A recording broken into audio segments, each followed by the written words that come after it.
any men that are posing as women. Excuse me. No, he called on me. Go ahead, please. Thank you, Mr. President. Do you still plan to follow through on your threat to impose 100% tariffs on all countries that purchase Russian energy, including China? Well, I never said a percentage, but we'll be doing quite a bit of that. We'll see what happens over the next fairly short period of time. But we'll see what happens. Yep. You know, they have a meeting tomorrow. We have a meeting with Russia tomorrow. We're going to see what happens. We'll make that determination at that time. Yeah, please go ahead. Thank you, Mr. President. Thank you for calling on me.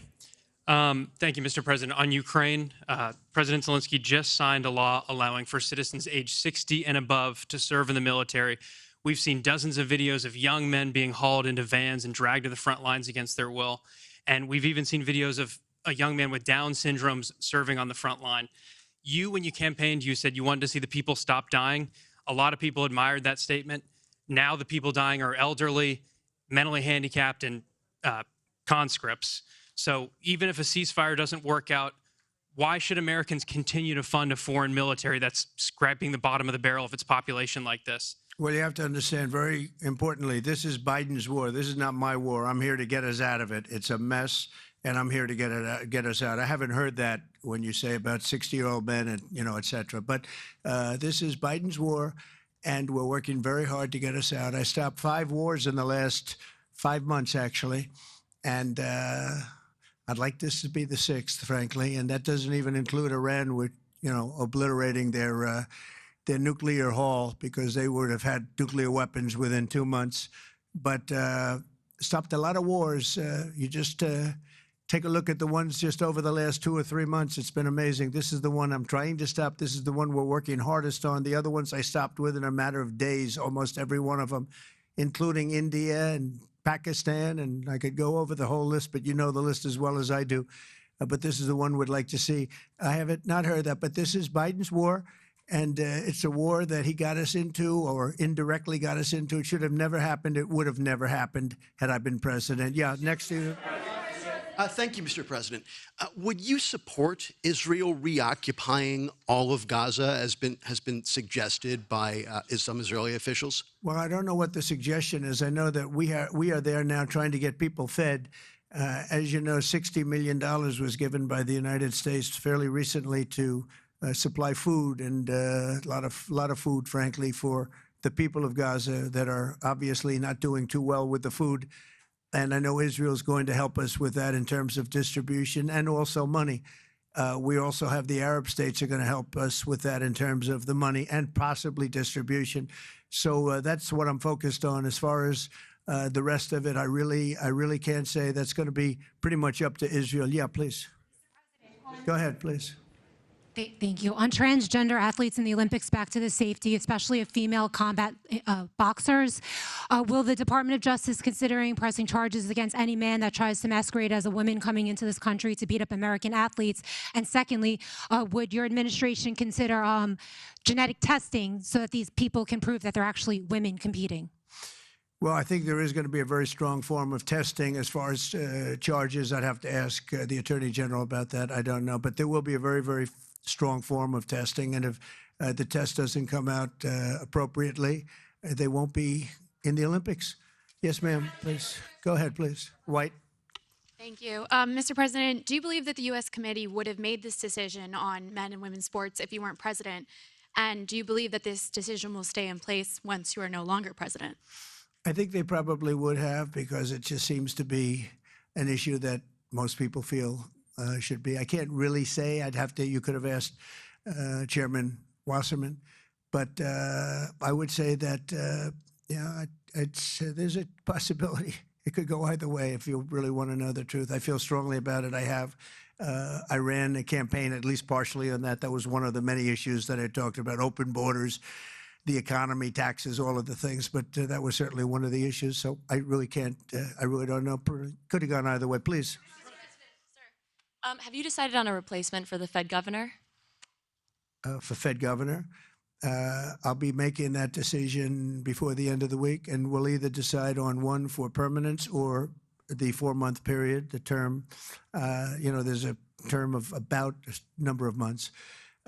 We have a couple of candidates. Everybody wants it, okay? It's not a couple, but we've narrowed it to a couple of candidates. And we've also, we're looking at the Fed chair, and that's down to 4 people right now. Very good. Well, I can tell you, because I've already said there's 2 Kevins and 2 other people, okay? Brian? Thank you, Mr. President. This has to do with the safety aspect of the Olympics. What can you do as a president to ensure that Southern California, the greater Los Angeles area, is safe from any fire danger, that the state clears away brush in state parks, the reason why this last fire happened in Pacific Palisades? What can you ensure for that? Well, as you know, Brian, we have, I've been fighting with them for a long time about allowing the water to come down from the Pacific Northwest, essentially. And we actually opened up that water pretty strongly. We got a lot of opposition from the governor, and we opened it up anyway, and the water is coming down. We want it opened further. They have a lot of water. They send it out into the Pacific Ocean in order to protect the smelt. It's a little tiny fish that's not doing very well, especially when they don't have water. They really do badly, okay? But it's a fish, environmentally protected, even though it's in many other areas. I think they just use that as an excuse to smelt. You'll check that out. But I think it's just an excuse. They've got to allow full water, and they're working with Lee Zeldin is really helping us a lot. But they've got to allow a full complement of water to come down from the Pacific Northwest. There is so much water. If Gavin Newsom let the water come down, see the way I pronounced his name properly for a change, if this guy allowed the water to come down from the Pacific Northwest, they have so much water they don't know what to do with it. All of those sprinklers would have gone on. All of those people with those beautiful houses with sprinklers in the ceilings and with the water, the fire pumps outside, all that water, they didn't have any water because they wouldn't let the water come down. There's so much water there. At first, when I got involved with this issue in my first term, I said to the congressman, they took me up because they wanted to show me the fields where they could farm 10 times more product. You'd see 100 acres, and you'd see 1 acre or 2 acres, beautiful green. It's very vibrant soil, but they don't give it the water that it's entitled to. And I said, oh, they have a drought? I said, no, they told me we don't have a drought. They don't. The Democrats don't allow the water to come down into the farms and into anywhere. By the time it gets down even into certain parts of California, it's fed out stupidly into the Pacific Ocean. If that water were allowed, so we broke into it and we allowed it to come down, and it come down at a higher level, and we want that, and we're demanding that of the governor. The other thing is, we'll do anything necessary to keep the Olympics safe, including using our National Guard or military. Okay. No, I will use the National Guard or military. This is going to be so safe, and if we have to, because obviously you have a mayor that is not very competent. She can't get the permits for the people. You know, the people are still waiting for their permits. Lee Zeldin got them the federal permit, which is 10 times harder to get, and everybody can build on the federal basis, and that's the hard one. But the mayor, Bass, she refuses to or cannot get them permits. They're waiting. And I was there right after the fires, and I saw all these beautiful people standing by their homes ready to get in and get to work. And they're waiting for their permits, and they're still waiting for their state permits and city permits. It's a disgrace. It's a disgrace. Redress, yes, ma'am. Thank you, Mr. President. Thank you. India says that the U.S. imports Russian uranium, chemicals, fertilizers, while criticizing their energy imports. Your response to that, sir? I don't know anything about it. I'd have to check, but we'll get back to you on that. Yeah, please. Mr. President. Yeah, go ahead. Have you seen the Hamas-released video of Israeli hostage Avitar David starving and being forced to dig his own grave in a Hamas tunnel? I have, yeah. I have. I think it's horrible. I think it's horrible. And I hope a lot of people do get to see it, as bad as it is, because I think it's a horrible thing. Yeah, behind you, please. Mr. President, yes. Can you speak to just how, this drop-off in foreign-born workers is going to benefit Americans, and will it force American companies to pay fairer wages to American workers? Well, we want to take care of our American workers, and first and foremost, and that's what we're doing. We also want to help our farmers, because our farmers are producing like never before. We have to help them. and we're working out some very complicated strategies and language. But the main thing that I think I was elected to do is to get the illegals out of our country, who are especially in particular criminals. 11,888 murderers were allowed into our country with Biden's open border policy, with our border czar, who never spoke to the Border Patrol, never went to the border one time. That's Kamala. And think of it. We have murderers. We have people coming in from all countries all over the world, from prisons in the Congo and Africa, from prisons all over South America, all over rough parts of Europe, all over Asia. They're pouring into our country. Not anymore. So we just announced we had our third consecutive month where we were rated 0 people. And these are, frankly, very liberal people that make up these charts. So I don't know what's wrong with them. They seem to not be doing their job for the Democrats. But I'm honored by the fact that they say it. We're very tough on the border. And people can come into our country, but they have to come in legally. So I think that we've done an amazing job, actually, but we have to get the criminals out of our country, murderers, drug dealers, gang members.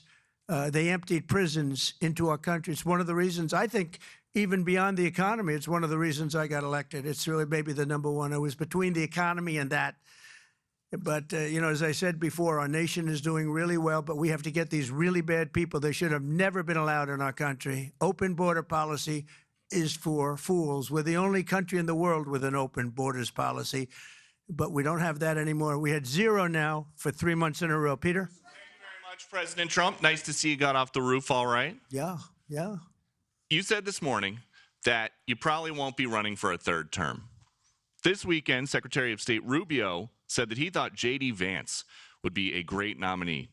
You could clear the entire Republican field right now. Do you agree that the heir apparent to MAGA is J.D. Vance? Well, I think most likely, in all fairness, he's the vice president. I think Marco is also somebody that maybe would get together with J.D. in some form. I also think we have incredible people, some of the people on the stage right here. So it's too early, obviously, to talk about it, but certainly he's doing a great job, and he would be probably favored at this point. And on Texas, if Texas redrawing their congressional map would get you 5 safe red seats, means that California, New York, Illinois, and Maryland are all going to redraw their maps to add safe. Well, they'll do it anyway. Is it worth it? Yeah, they'll do it anyway. Why? If we stop over there, they would have done it anyway. Look, a lot of these states, I watched this morning as Democrats are complaining, and they're complaining from states where they've done it, like in Illinois, like in Massachusetts. I watched this lunatic, Pocahontas. She's a total lunatic. I don't know what she's on. She's all jumping up and down like I've never seen anything like it, talking about supporting the communist mayor. And he's not a socialist. He's a communist, okay? This is not a socialist man. This is a communist. If you look at any of his policies and go back 6 months, you don't even have to go back further than that. So they want to put a communist in New York. Now, the good news is we have a lot of power over that because we're the ones with the money. We send the money. We don't send the money. It's up to the White House, a lot of power in the White House. But when I watched her jumping up and down, talking about that and supporting the communists, but if you look at what's going on with the redistricting or whatever you want to call it, the Democrats have done it long before we started. They've done it all over the place. They did it in New York. They did it in a lot of different states. But in Massachusetts, so somebody used this as an example today. I was interviewed this morning, and they said, it's pretty unfair. Trump got 40%. I'm not proud of that, but I think I probably got more, but that's okay. I got 40% in Massachusetts, and yet they have 100% of the vote in terms of Congress. So there's no Republican, there's no anything. So we should have 40%. You know why? They redistricted, and they've done it all over the place. And they've done it in California, by the way. Before this, they've done it in California. So we'll see what happens. We have a wonderful governor in Texas. He feels strongly about it. It's going to be up to him. I think there's tremendous support for it. And, we've watched the Democrats destroy our country in 4 years. They've destroyed, between their open borders that we talked about, transgender for everybody, all of the horrible things that they've done, high taxes, horrible medical provision for people. We've watched them destroy our country for 4 years, and people don't want that. And people in Texas, as you saw, I got the highest vote in the history of Texas. I love Texas. Texas likes me, obviously. But I got the highest vote, and that was checked out on the show. Did you see that? Where they checked it out, they said he actually did get the highest vote in the history of Texas, which disappointed them. They were very disappointed to hear that. But Texas is a place that's done very well with a free enterprise kind of an attitude, with the exact opposite of what's happening in New York with a communist mayor. And they know what they're doing, and they're doing the right thing. Yeah. Two questions for you. Mr. President, thank you. Texas Senator John Cornyn is asking for your help to force Democrats back to the state and hold them accountable. Do you want the federal government and the FBI to help locate and arrest these Texas Democrats who have left the state? Well, I think they've abandoned the state. Nobody's seen anything like it, even though they've done it twice before.